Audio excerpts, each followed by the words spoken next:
So I was on the Alaska cruise last year and the Pacific Coast cruise, and after those 2 cruises, just so much stuff has started manifesting in my life. It was really fast, and it was great, but it caused a little emotional upheaval in me. And I realized it took a while for me to process it. Everything that manifests, it's interesting, isn't it? Because you calibrate to get ready to receive.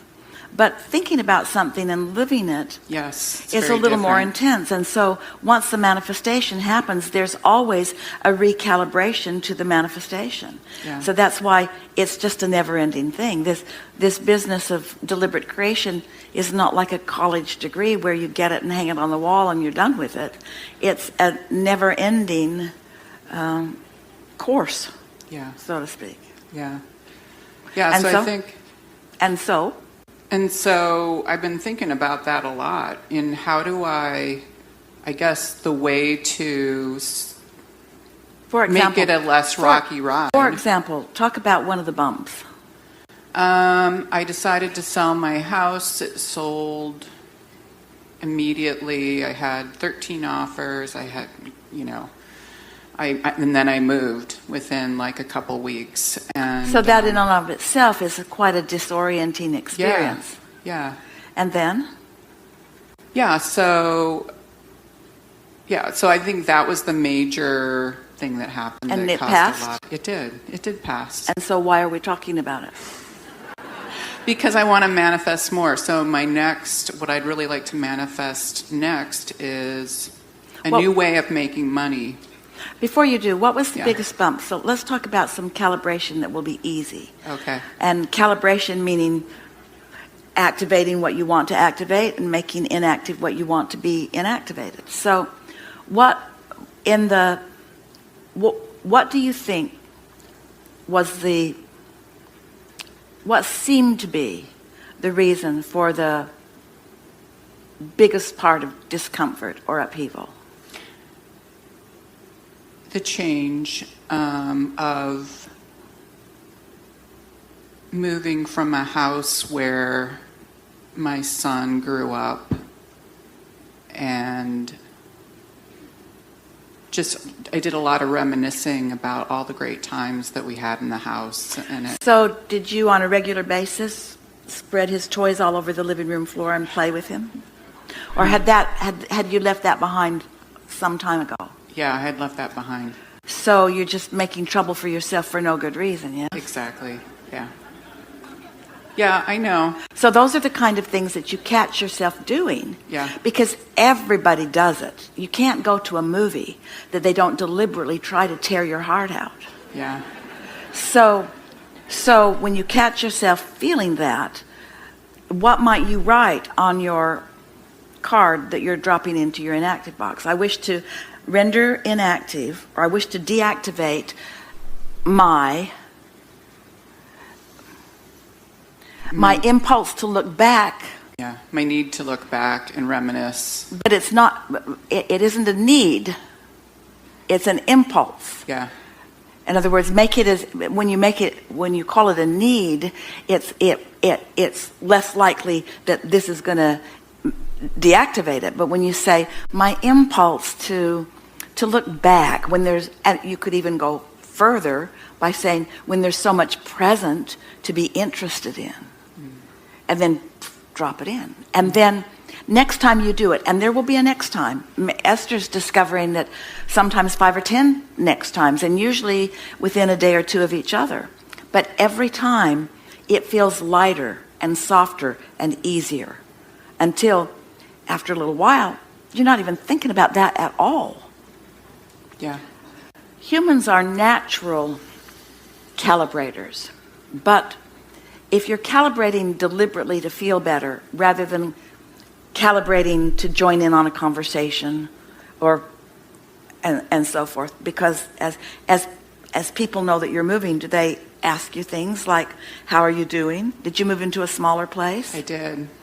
And so that usually begs for a how you doing moving into a smaller place. Yeah. And so you want to activate the greater feeling of freedom and deactivate the feeling of less space. Right. You want to.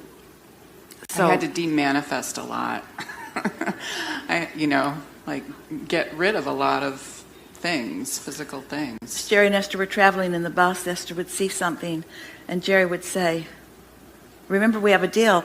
Everything we bring into the bus, you have to take something out. What are you going to give up?" And she would say, "Some of your shoes." They took up a lot of space. But after a while, you discover that a lot of what you gather is to fill a void. And it's an emotional void. And as you deactivate more and more that's troubling you, that thing that you felt was a void goes away, because it never was a void that you could fill with things. It was a vibrational state of being, and so you just get feeling better and better. Yeah. Okay. Something more? Yeah, so I want to manifest a new way of making money because I have all these great plans for this year, but I work for a company. All right, now just get on the train and Yeah, I want to find a way of making money. Sounds positive, and I work for a company. Kind of wrinkled your nose up, and so I want something that I don't believe is going to be easy. I want something that I don't think is going to even maybe be possible. So you got to slow that.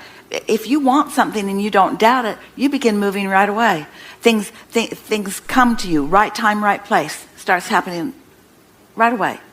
But when you're doubting it, that can't happen. So you've got to find a way of making that doubt softer or non-existent altogether. So what thought might you think that you trip over like that? What thought do I think that I... Jobs are hard to come by? Yeah. Are they? No. So when you catch yourself saying that, say, I'm going to render inactive my propensity to trend negatively unnecessarily. Yeah. I'm gonna render inactive my making stuff up just because at one time it was like that, or one time I believed it. Things are changing all the time. Right. Yeah, you're right. Of course.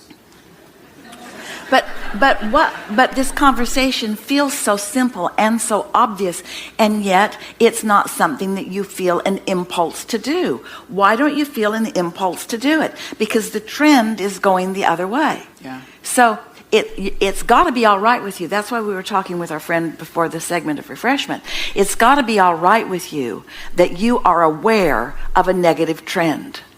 It's a good thing to be aware of a negative trend, because now you can do something about it. If you're not aware of it, then you don't do anything about it, and you just keep refreshing the negative trend. Yeah, I'm really aware of it. Yeah, I know. So now we have some questions for you. Does it make sense to you that through the work you've done before and the work that you're doing now, that you have put into your vortex a lot of aspects of a work environment that would please you? Yes. So, and do you think that vortex is active? Is it active or inactive? It's active. And why? Because your inner being is focused there. But it's not enough for your inner being to be focused there if you're focused in opposition. Are you starting? Yeah. So your inner being is keeping it active. That's the promise that your inner being made. You go forth, you'll mix it up, you'll know what you don't want, you'll launch the rockets of desire, we'll ride the rocket, and we'll give it our undivided attention. We will keep your desire active. You haven't heard it that way before. Don't you like that? We'll keep that desire active. Now, for it to come into your experience, for you to be aware of it, for it to make sense to you, for you to get impulses, you've got to be somewhere in the vibrational vicinity of it, even for those ideas to become, to be aware of those sorts of things. So each card you drop in, really, each card you drop in, you'll start getting more impulses. And you'll be less uncomfortable where you stand in the not yet having found that new way of making money. So what's different about this way of making money? What do you think that you are telling the universe with greater clarity that you want than you've ever done before? More money, less time investment. Yes. I just want it to come easy. I want a lot easily. So now let's render inactive the wanting it to be easy. Doesn't sound like something that you might want to make inactive, but what if there was something so much better? Want it to be fun and interesting. Because it's not that you want it to be easy. Yes, you want it to just not be like unpleasant or not interesting. You don't want it to be boring. I want more boring freedom. Is boring. I have a question for all of you. Is boring easy? You'd think it would be. You'd think it would be because you're not doing anything. You're just sitting there, bored. That's about as easy as it gets, isn't it? But it doesn't feel easy, does it? No. So and what you're going to discover, the reason that this feels not as dynamic as you want it to be, we could jump on the other end of the stick, get the train going in the other way. We could offer a rampage and it feel real good for a minute, but it wouldn't really recalibrate you in a lasting way. It'd feel good while we do it. But that's what makes people kind of conditional in the way they want to create. They want something to show up that makes them feel better because it feels better to feel better. But if you take it as your opportunity to deliberately transform by deliberately deactivating a vibration, that other end of the stick will loosen its grip, and then ideas will start flowing to you until you reach the point that you'll say, I haven't even started yet, and I'm really excited about this as ideas come. Well, something else we want to tell you, you are never, any of you, you're never going to walk into a situation that just remains static and perfect. Right. It has to be changing to remain perfect, which means you're going to have to continue to calibrate for it to be perfect, which means you're going to be up and down that train track or up and down the emotional scale in order. And so what if that became an exercise that was interesting and fun to you? Yeah. What if the inactive box was your favorite thing in your house? Yeah. Because it's your friend that is leading you to a tool that is causing you to refresh, that is causing you to resonate or harmonize or calibrate to your inner being. Yeah, one of the things I've been working on lately is not beating up on myself when I'm in step one. Essential. Yeah. So... And not beating up on anybody else. Right. And not beating up on the economy or the environment or the. Because anytime you're pushing against, anytime you have identified a reason that something isn't working well for you and you push against it, time for the inactive box. Okay. Because as long as you're pushing against it, you're refreshing the very thing you don't want. You're continuing the trend. And your inner being is calling you, but you're not in the receptive mode. You're not going it. It's the meeting of the minds. It's the meeting of the vibration that gets movement. It's the meeting of the vibration that gets movement. Great. We like this conversation. Yeah, I do too.